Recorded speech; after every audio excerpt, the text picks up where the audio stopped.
میں اکثر سوچا کرتا تھا کہ اللہ میری دعائیں کیسے قبول کرے گا۔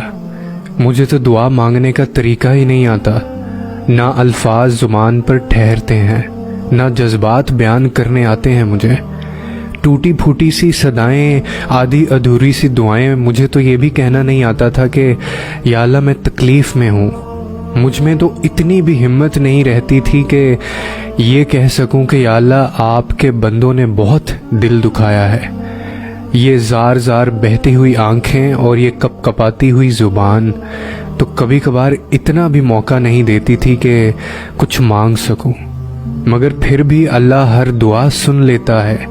وہ ان کہے الفاظ جو میں کہتا نہیں وہ سمجھ لیتا ہے، میری کپ کپاتی ہوئی زبان کا دکھ جان لیتا ہے۔ اس کو بہت پسند ہے جب اس کا بندہ اس کے در پہ آ کر رکتا ہے، اور وہ تو ان دعاؤں کو بھی نہیں رد کرتا جو 3 سال کا چھوٹا سا بچہ اپنی توتلی زبان میں کہتا ہے، وہ زبان جو ماں اور اللہ کے سوا کوئی نہیں سمجھ سکتا۔ پھر کیسے ممکن ہے کہ وہ تمہاری پکار کو رد کرے گا؟ کیسے ممکن ہے کہ تمہاری صدا نظر انداز کرے گا؟ اور پھر جب مجھے یہ احساس ہونا شروع ہوا کہ اس کے سوا تو کوئی تھا ہی نہیں، پھر میں نے اس سے باتیں کرنا شروع کر دی۔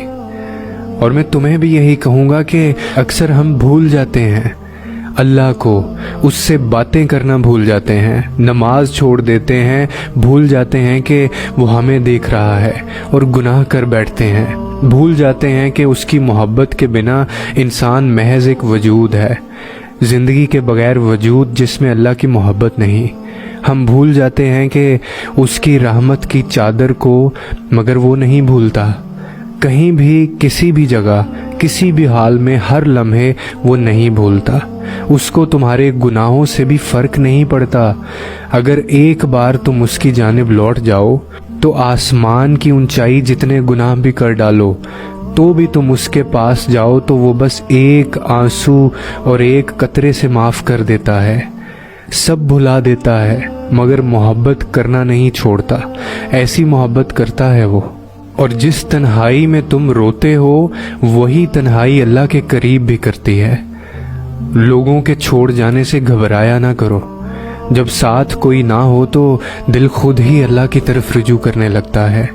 ہم خود ہی اپنی باتیں اللہ سے شیئر کرنے لگتے ہیں۔ وہ آنسو جو دن بھر روک کر رکھے ہوتے ہیں، رات کو اللہ کو اپنی کہانی سناتے وقت خود ہی بہنے لگتے ہیں۔